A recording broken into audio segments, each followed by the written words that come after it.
का दर्जा मुयस्सर था। तो इंशाअल्लाह अगर आप तवज्जो के साथ सुनेंगे तो अपनी झोलियों को इश्क़ रसूल के साथ भर के जाएंगे। और सबसे पहले आपकी इस मस्जिद के इमाम खतीब हाजी कारी जुबैर साहब का शुक्रिया अदा करना चाहता हूँ, जिन्होंने मुझे मदऊ किया और हमारे जो शेख बरादरान माशाअल्लाह कोशिश करते हैं। अल्लाह पाक इनकी कोशिशों को अपनी बारगाह में शर्फ़ कबूलियत अता फरमाए और हाजी जुबैर साहब की कामिल बख्शिश फरमाए। आज का ये जो जदीद दौर है, हर इंसान जिद्दत को पसंद करता है। वो ये चाहता है कि मेरे सामने नई चीजें आए, मेरे इस्तेमाल में भी नई चीज हो, मेरी जिंदगी में नई से नई चीज आए। तजदीद चाहता है, नया चीज चाहता है, पुरानी चीज को छोड़ना चाहता है। इसी तरीके से आजकल कुछ लोगों ने ये कहना शुरू कर दिया है कि आज के इस जदीद दौर के मुताबिक हमें दीन भी नया चाहिए, हमें दीन भी नया चाहिए। हालांकि इसी समाज में शाह साहब मुहद्दिस अली रहमतुल्लाह अलैहि फरमाया करते थे, ऐ लोगों हर चीज नई ले लेना लेकिन दीन पुराना लेना। दीन कौन सा लेना है? पुराना लेना है, जो सहाबा किराम का दीन है, जो सहाबा किराम ने हमने दिया, जो हम तक बुजुर्गान दीन के तवास्सुस से वसीले से पहुंचा है, दीन वही लेना है। इसके अलावा नई चीज आप इस्तेमाल कर सकते हैं, ले सकते हैं। लेकिन अल्लाह वो क्योंकि खालिक मुतलक है, रब कायनात है, वो जानता था कि बाद में कुछ लोग ऐसे आएंगे जो जिद्दत का तकाजा करेंगे। तो अल्लाह तबारक तआला ने एक ऐसा निजाम बनाया कि जिसके जरिए से कयामत तक आने वालों का जो ये एक एतराज था कि इस्लाम में जिद्दत नहीं है, इसका जवाब हो जाए। तो इसका क्या जवाब दिया? क्योंकि खत्म नबूवत का दरवाजा हमेशा के लिए बंद हो गया, यानी कोई और नया नबी नहीं आ सकता। लेकिन कोई ऐसा निजाम होना चाहिए था इस्लाम के अंदर, कोई ऐसा तरीका होना चाहिए था जिसके जरिए से इस्लाम में जिद्दत पसंदी आती रहे, तजदीद आती रहे, तरोताज़गी आती रहे। उसका तरीका फिर क्या था? अबू दाऊद शरीफ की हदीस में मार्का है, नबी पाक सल्लल्लाहु तआला अलैहि वसल्लम ने इरशाद फरमाया, इन्नल्लाह अज़्ज़ व जल्ला यबअतु लिहादिहिल उम्मति अला रअसी कुल्लि मिअति सनतिन मन युजद्दिदु लहा दीनहा, कि अल्लाह पाक इस इस्लाम के अंदर, इस दीन के अंदर हर सदी के बाद एक ऐसी शख्सियत को पैदा करेगा जो दीन के अंदर तरोताज़गी लेकर आएगा, जिसको आपकी जुबान के अंदर मुजद्दिद कहते हैं। क्या कहते हैं? मुजद्दिद। मुजद्दिद वो होता है कि जो नया दीन तो नहीं लेकर आता, लेकिन दीन के अंदर तरोताज़गी पैदा करता है। तो हर दौर के अंदर, हर सदी के अंदर अल्लाह पाक एक ऐसी शख्सियत को पैदा करता है जो इस्लाम के अंदर क्या करती है? तरोताज़गी लेकर आती है। और आप देख लें 14वीं सदी के मुजद्दिद आला हज़रत है। कौन है? आला हज़रत, जिन्होंने इस्लाम की सारी तालीमात को तरोताज़गी के साथ लोगों के सामने पेश किया। लोग हमें कहते हैं कि बरेलवी है, बरेलवी कोई अलग फिरका थोड़ी है। आला हज़रत रहमतुल्लाह तआला अलैहि मज़हबन हनफी थे, यानी इमाम आज़म अबू हनीफा नुमान बिन साबित रज़ियल्लाहु तआला अन्हु के मुक़ल्लिद थे।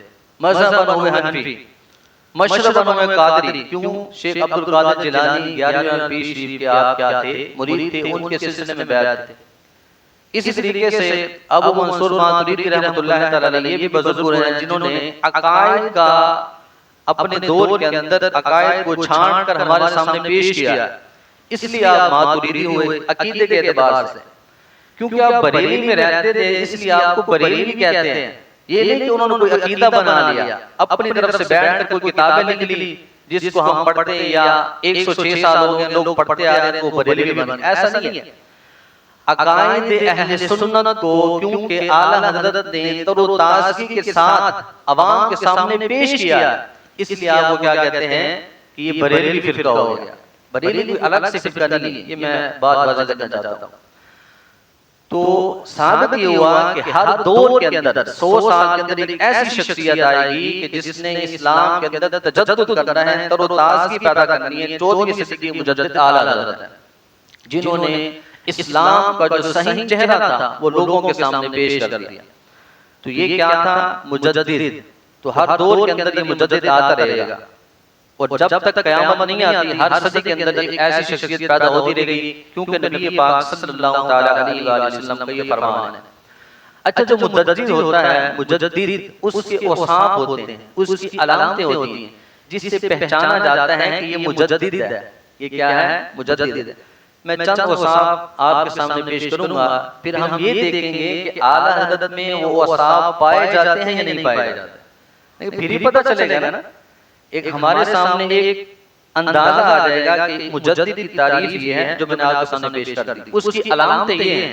फिर हम देखेंगे जो आला हज़रत मुजद्दिद हैं, आया इनके अंदर ये अलामतें पाई जाती हैं या नहीं पाई जाती। अगर तो पाई जाती फिर हम समझ जाएंगे वाकई मुजद्दिद। और हमारे समझने ना समझने से वैसे होता कुछ नहीं, वो वाकई मुजद्दिद हैं जिनको अरब व अजम के उलमा ने मुजद्दिद कहा है। और यहाँ तक के उलमा फरमाते हैं कि आला हज़रत सुन्नियत की और हक की पहचान है। क्या है?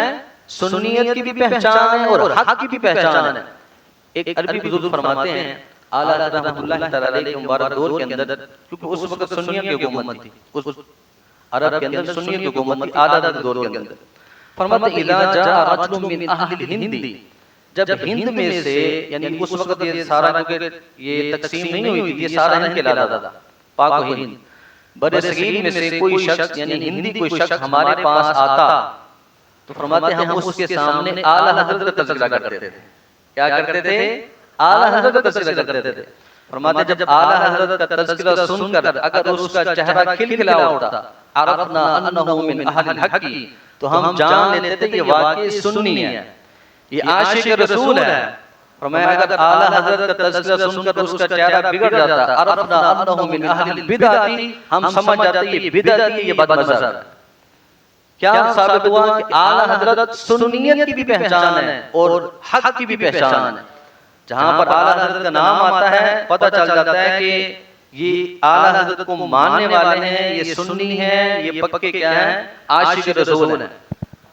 आला हज़रत इश्क रसूल की भी पहचान है, सुन्नियत की भी पहचान है। तो सबसे पहला बस जो उलमा ने बयान फरमाया है कि जो एक मुजद्दिद के अंदर होना चाहिए वो है ईमान कामिल, यकीन कामिल। कि जो मुजद्दिद को एक यकीन होता है अपनी शरीयत पर, अपने इस्लाम पर, कुरान पर, हदीस पर, दूसरे लोगों को कम होता है। और आला हज़रत रहमतुल्लाह तआला अलैहि का आप ईमान देखें, आप यकीन देखें। पहली बार जब आप हज के लिए जा रहे थे, वालिदैन के साथ थे, वापसी पर आते हुए क्योंकि जहाज पर जाते थे, बहरी जहाज, तो 3 दिन का सफर था, यानी 3 दिन का सफर रह गया था, जिसके अंदर समंदर में सफर करते हुए सैलाब आ गया, तुग़यानी आ गई, जिसकी वजह से जहाज डूबने के करीब था। जितने भी सवारियां थी सब ने कफन पहन लिए और सिर्फ ये था कि अब हमने डूब जाना है, कलमा पढ़ना शुरू कर दिया और तौबा से जीरे मान शुरू कर दी।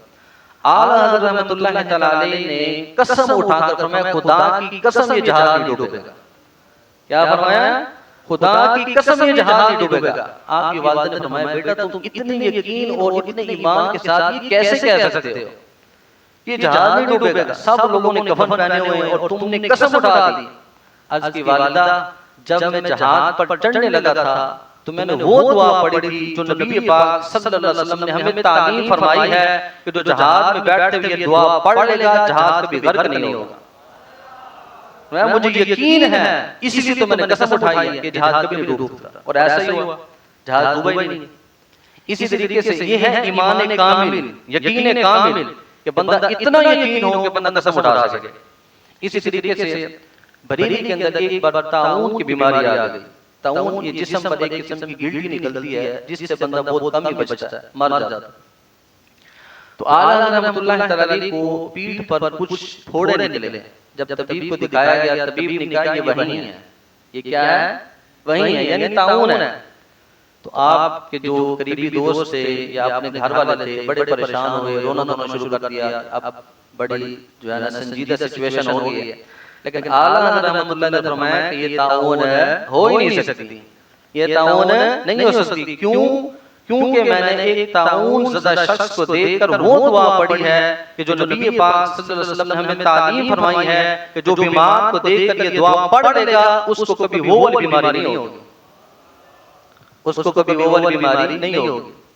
अच्छा हुआ कुछ ऐसा, चंद दिन गुजरे, तबीयत बहुत ज्यादा बिगड़ती चली गई।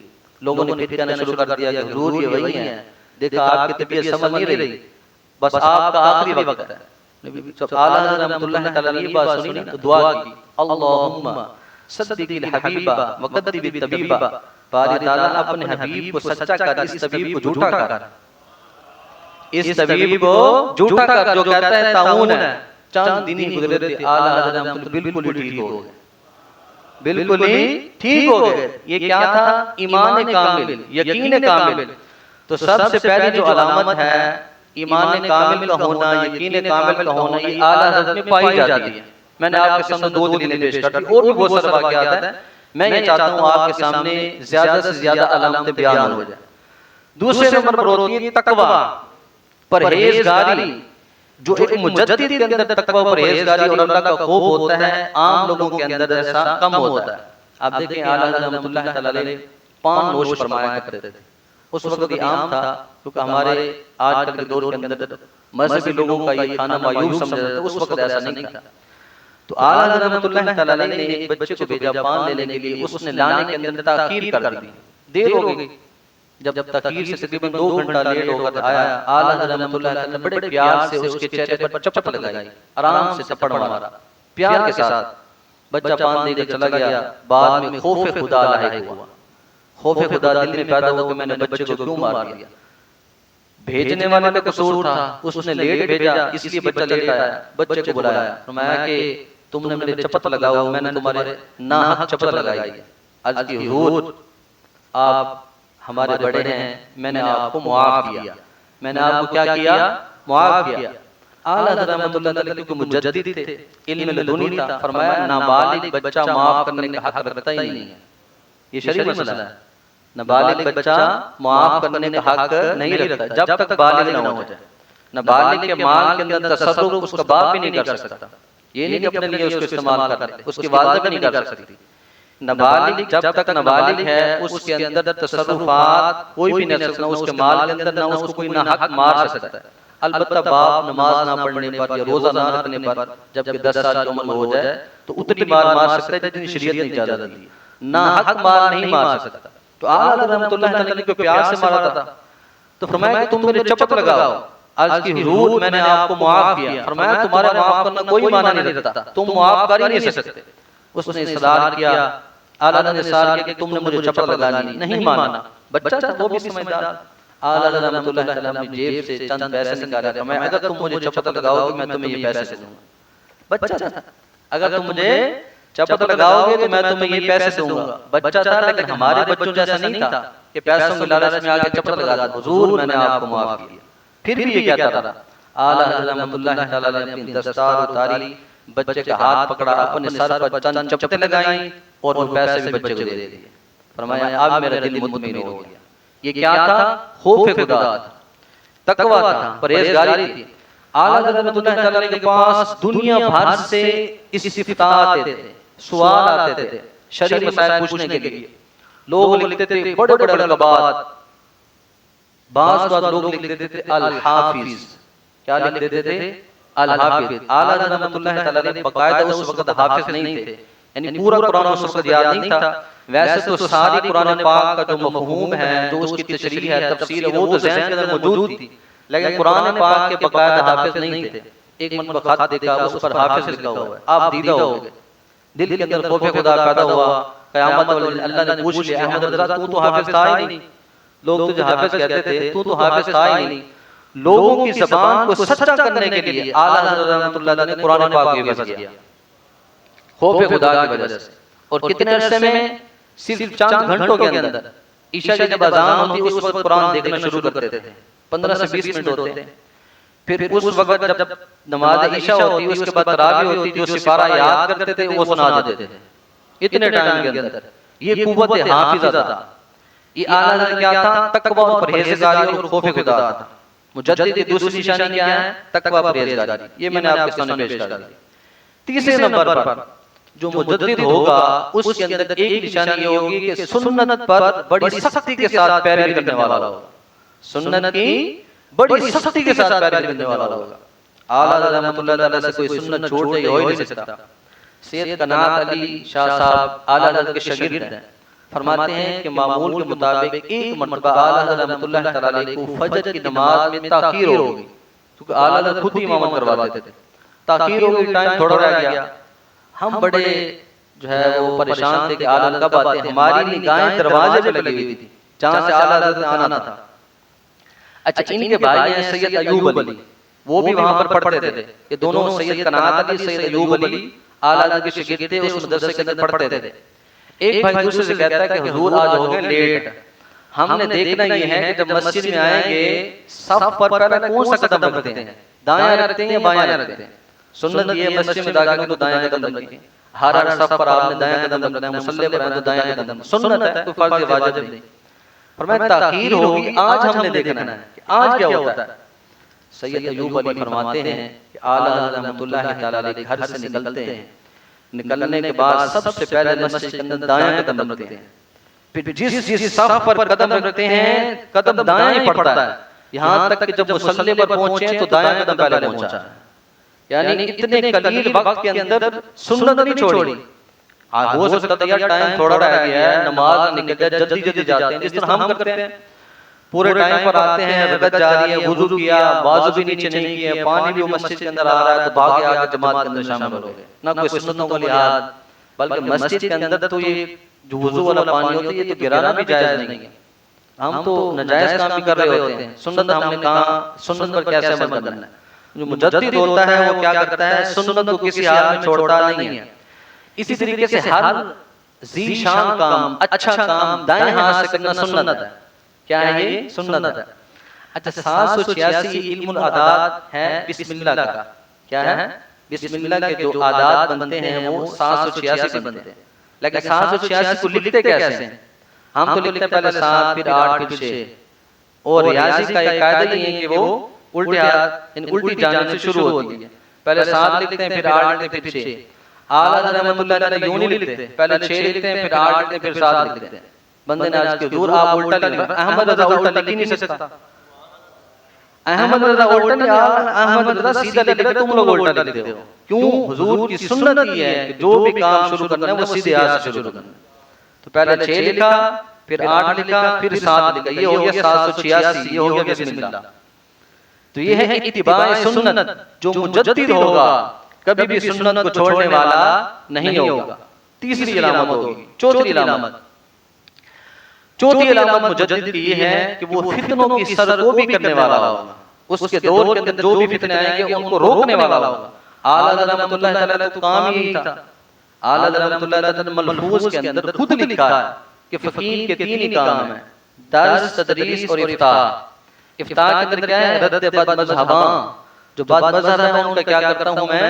रद्द करता हूं। आला हज़रत रहमतुल्लाह अलैह के अंदर दौर के अंदर इतने बड़े-बड़े फितने आए, इतने बड़े-बड़े फितने आए, उनका आला हज़रत रहमतुल्लाह ने कैसे रद्द फरमाया। आप देखें, फितने कादियानियत आला हज़रत के दौर के अंदर आया।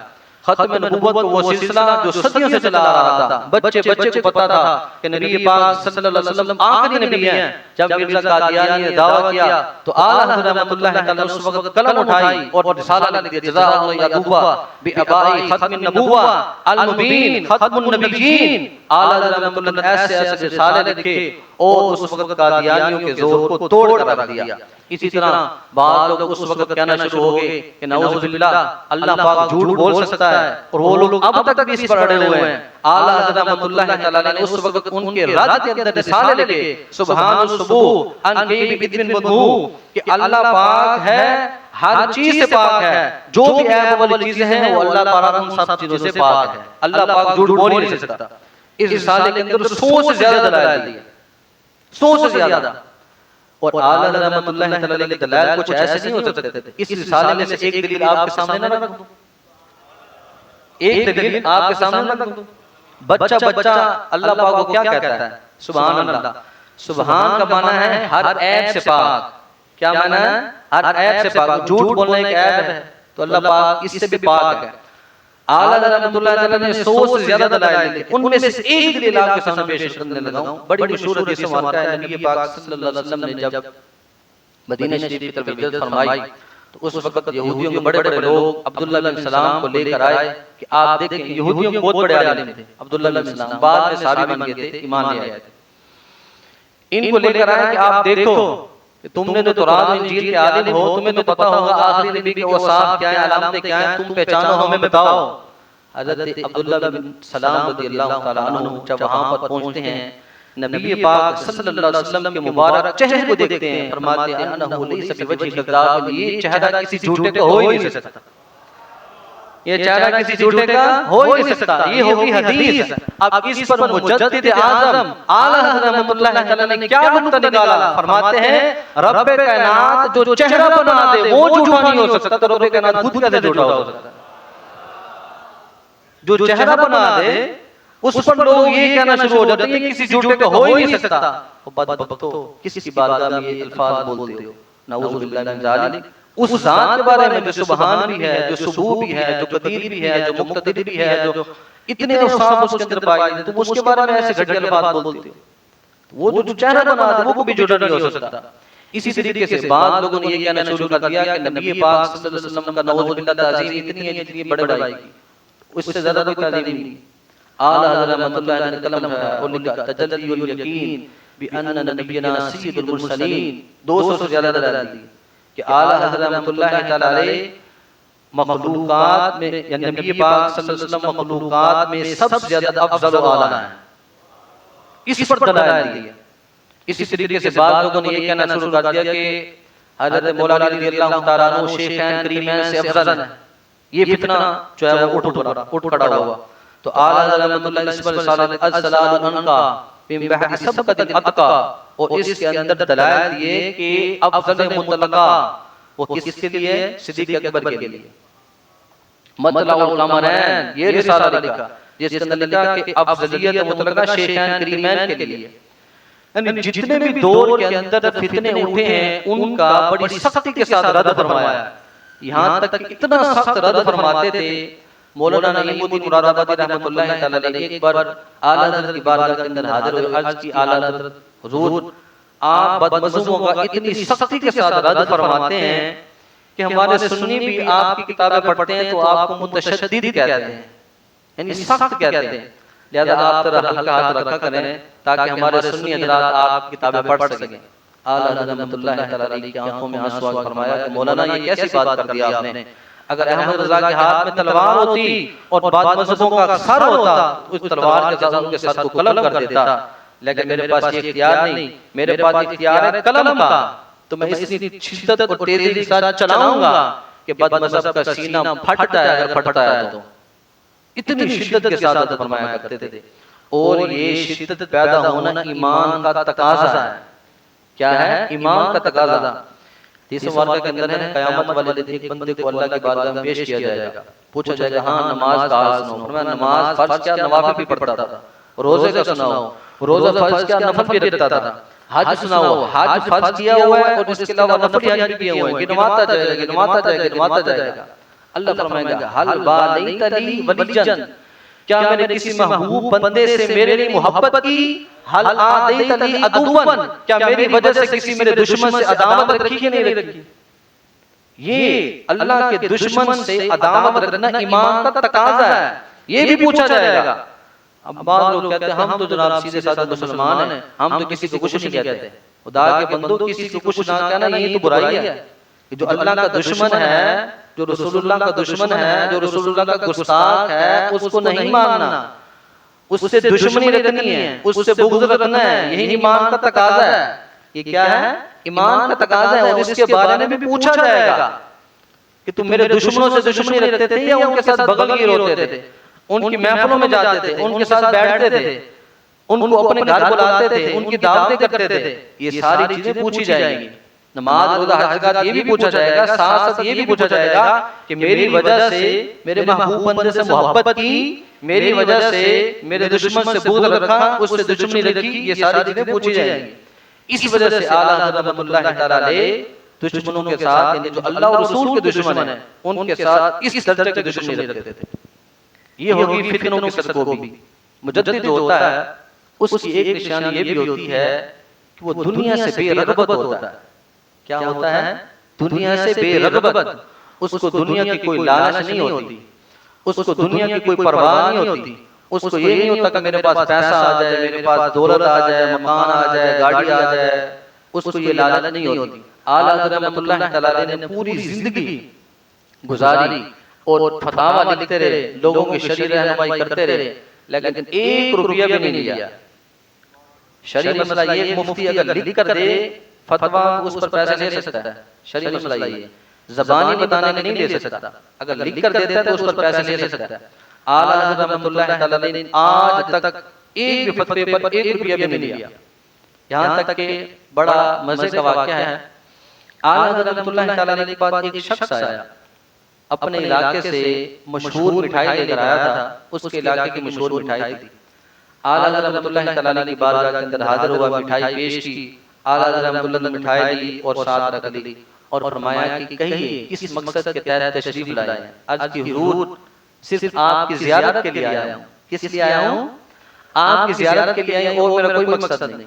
आला हज़रत रहमतुल्लाह ने थोड़ी देर खामोश रहे, फिर फरमाया कहिए किस मकसद के लिए आया हो? आज की हुजूर कोई मकसद नहीं, सिर्फ आपकी ज़ियारत के लिए आया हूँ। आला हज़रत रहमतुल्लाह ने बच्चे को इशारा किया कि ये मिठाई मेरे घर पहुंचा दी जाए, ये मिठाई मेरे घर पहुंचा दी जाए। जैसे ही मिठाई आला हज़रत रहमतुल्लाह तआला घर के अंदर पहुंचती है तो वो बंदा जो था आज कहता है हुजूर एक तावीज़ चाहिए। क्या चाहिए? तावीज़। आला ने फरमाया कि मैंने आपसे पहले 2 बार पूछा तो है, कोई मकसद है तो कहिए। अच्छा मैं देता हूँ। तो आला रहमतुल्लाह तआला ने उसको एक तावीज़ दिया, फिर बच्चे को भेजा जाओ वो मिठाई वापस लेकर आओ। मिठाई वापस लेकर फरमाया ये अपनी मिठाई दे दो, अहमद रज़ा अपना तावीज़ बेचता नहीं है, अहमद रज़ा अपना तावीज़ बेचता नहीं है, उसको वापस कर दिया। उसने बड़ा इसरार किया हुजूर मेरा मकसद ये नहीं था, मैं तो बस आपके लिए लाया था। फरमाया कि नहीं ये उसका इवज़ है, ये क्या है? उसका इवज़ है, और अहमद रज़ा अपना तावीज़ बेचता नहीं है। अगर तुम मुझसे वैसे ले जाते तो मैं तुम्हें दे देता, या सिर्फ मिठाई पेश करके चले जाते फिर भी मैं ले लेता, लेकिन ये तुमने बाद में तावीज़ मांगा, ये है उसका इवज़। और अहमद रज़ा किसी भी नेक काम पर इवज़ नहीं लेता। जाओ उससे मिठाई नहीं ली। दुनिया से बेरगबती, दुनिया से इस्तिग़ना, ये आला रहमतुल्लाह तआला का। इसी तरीके से आला रहमतुल्लाह तआला के मुबारक दौर के अंदर क्योंकि ये दिए जलते थे जिसके अंदर मिट्टी का तेल डाला जाता था। एक बार आला रहमतुल्लाह तआला को मिट्टी के तेल की जरूरत थी तो अपने मुरीद की दुकान पर गए, अपने मुरीद की दुकान पर गए, उससे एक कनस्तर एक पीपा मिट्टी के तेल का पूछा कितने का? तो उसने बड़ा इसको मुअज़्ज़ज़ समझा कि आला खुद मेरी दुकान पर आए हैं, एक पीपा जो है कनस्तर बड़े अच्छे तरीके से पैक करके हुजूर की बारगाह के अंदर पेश कर दिया। आला रहमतुल्लाह ने फरमाया इसके पैसे कितने हैं? हुजूर बस आप ले जाएं ऐसे। आला ने फरमाया कि मैं बगैर पैसों का तो लेकर नहीं जाऊंगा, आप मुझे पैसे बताओगे मैं आपको पैसे दूंगा। फिर वो कहने लगा हुजूर वैसे तो इसके पैसे इतने, लेकिन आप आलिम हैं, आप चूंकि आलिम हैं इसलिए आप कम दे दे। आला रहमतुल्लाह ने फरमाया पूरे पैसे निकाले और उसको दिया, मैं आलिम हूं लेकिन अपना इल्म बेचता नहीं हूं, अपना इल्म बेचता नहीं हूं, ये तुम मुझसे पूरे पैसे लोगे। ये होता है मुजद्दिद की अलामत, दुनिया से इस्तिग़ना, दुनिया से बेरगबती। आज हमारे डब्बा भी देख लो, तवीज़ बेच बेच कर पराठो लिए फिरते हैं। ये तुम्हारा कौन सा दीन है जो तुम बेचे जा रहे हो? उम्मत जो नबी पाक सल्लल्लाहु अलैहि वसल्लम की दुखियारी उम्मत है, बेचारा एक गरीब है जिसके घर के अंदर परेशानी है, बीमारी है, किसी का बच्चा बीमार है, किसी की बच्ची बीमार है, वो पहले ही परेशान है, उसको लूट कर खाए जा रहे हैं। ये कौन सी दीन की तालीमात है? ये कौन सी सुन्नत है? ये कौन सा तुमने दीन पढ़ाया कि उम्मत जो हुजूर की दुखियारी उम्मत है उनको लूट लूट कर तुम खाए जा रहे हो? ये दीन की तालीमात नहीं है। अगर कोई वैसे अपनी खुशी से पेश करे वो अलग बात है। ये जनाब तवीज़ को जनाब एक आपके अंदर वो क्वालिटी भी नहीं है कि आप तवीज़ लिख कर दे सको और आप इतने पैसे उसको ले रहे हो। वैसे तवीज़ के पैसे लेना शरअन जायज़ है, ये आप ध्यान रखें। मैं उन लोगों की बातें कर रहा हूँ जिनके अंदर सलाहियत भी नहीं निकलने की, जाहिल हैं, नमाजों से दूर हैं, लेकिन गरीब लोगों को लूट लूट कर खाया जा रहा है, उनकी बात कर रहा हूँ। अच्छा आला हज़रत की तवीज़ की ताकत ना आपके सामने बयान कर, तवीज़ की बात हो रही है। आला हज़रत रहमतुल्लाह अलैह एक मुरीद था, उसकी पान की दुकान थी, तो उस बेचारे के पान नहीं बिकते थे। आला की बारगाह के अंदर हाज़िर हुजूर तवीज़ से मेरे पान बिकना शुरू हो जाए। आला ने फरमाया कैसी बातें करते हो? कोई तौबा करो यहाँ पर आकर, कोई नमाज सीखो, कोई रोजे के बारे में सीखो, दीन सीखो, शरीयत सीखो, तवीज लेना है तो किसी और चीज के बारे में लो। हम अब क्या तुम्हारी दुकान के अंदर गाहक बेचेंगे, हैं?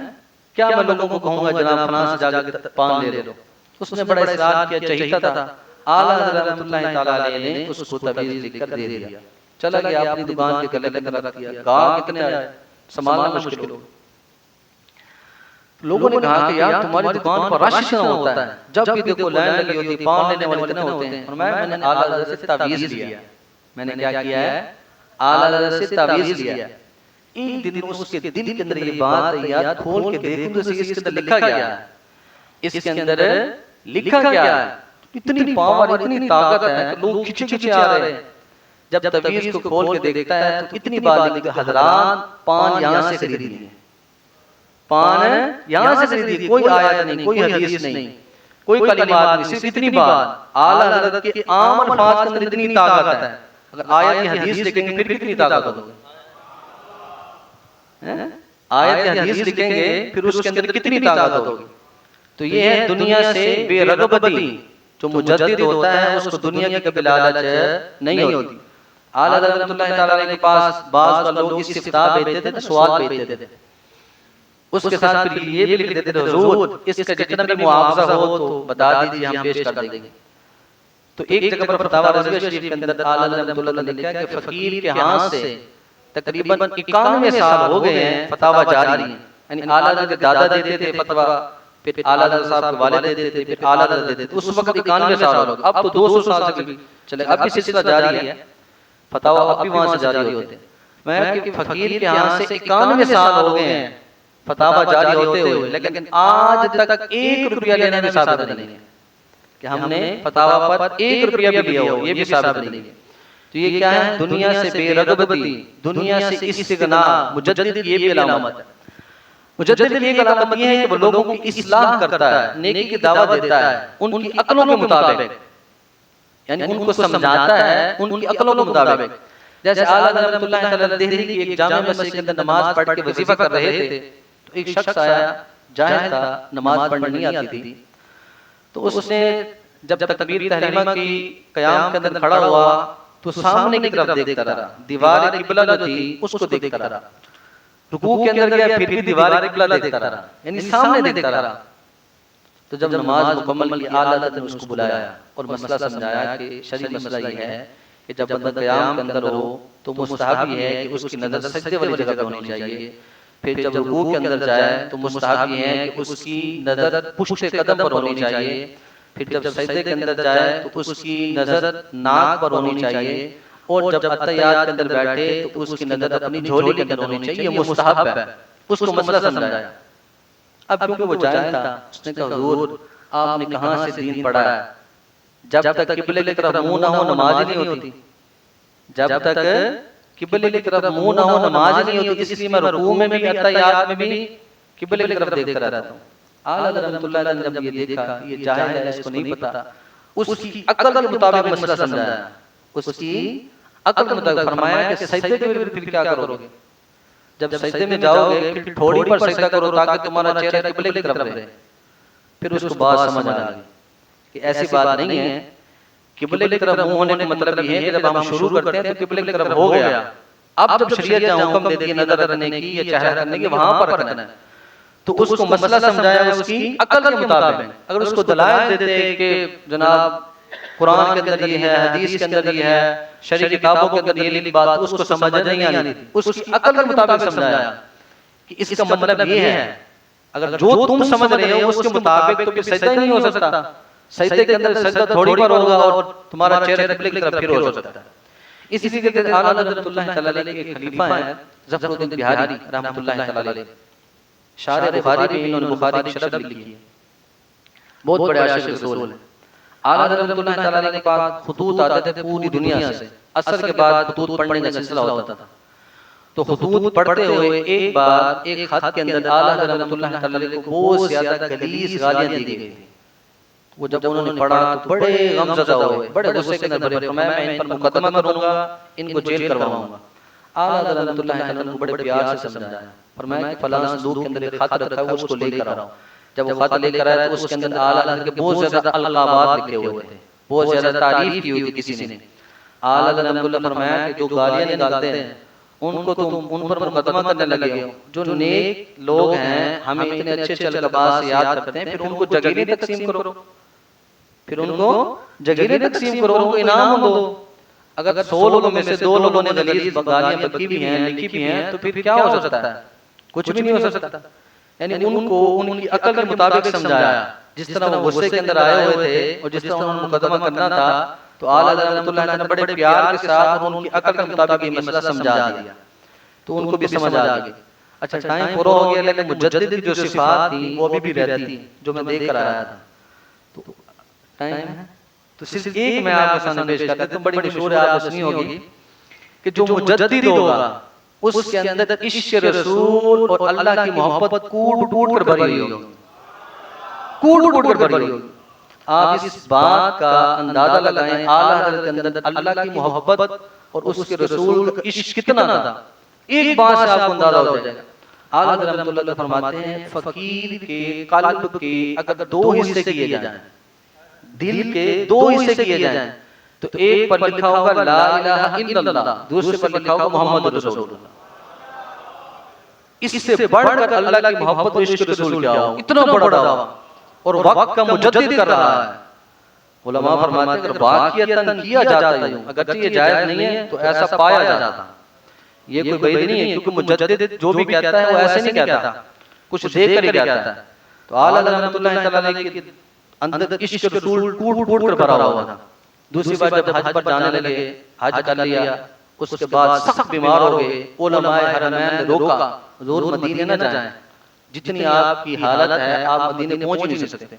बड़े गमगीन हुए, दिल के अंदर बात आई, दुआ की काश मैं मदीने पहुंच जाऊं और जैसे ही गुंबद खदरा पर नजर पड़ जाए अगरचे मर जाऊं, पहुंच जाऊं, बस गुंबद खदरा पर नजर पड़ जाए उसके बाद चाहे मर जाऊं। क्यों? मैंने हुजूर से सुना मन हज्जा वलम यसुन्नी फक़द जफ़ानी, कि जिसने हज किया मेरी ज़ियारत नहीं की उसने मुझसे बेवफाई की। उलमाए हरमैन ने कहा हुजूर आपने तो पहले ज़ियारत की हुई है। फरमाया फकीर के नज़दीक इस हदीस का मतलब ये है कि जब जब हज करे, जब जब भी हज करेगा तब उस पर मदीने की ज़ियारत लाज़िम है, नहीं तो हज का मज़ा ही बेकरार हो जाएगा, हज का मज़ा ही खत्म हो जाएगा जब तक मदीने की ज़ियारत नहीं होगी। इसी तरीके से आखिरी बात, आला के इश्क रसूल क्या था। आला रहमतुल्लाह तआला के पास एक मजज़ूब आ गया, जिस पर हालत जज़्ब तारी होती है, औलिया अल्लाह की किस्म है, उसको दुनिया व माफिया का पता नहीं होता, उस पर शरीयत का कलम ही नहीं चलता। तो उसने कहा कि आला हज़रत कहने लगा कि मुझे हुजूर की जो हुकूमत है, हुजूर का जो कुदरत और इख्तियार है, जमीन पर तो नजर आ रहा है, आसमान पर नहीं नजर आ रहा। उसने ये कहा।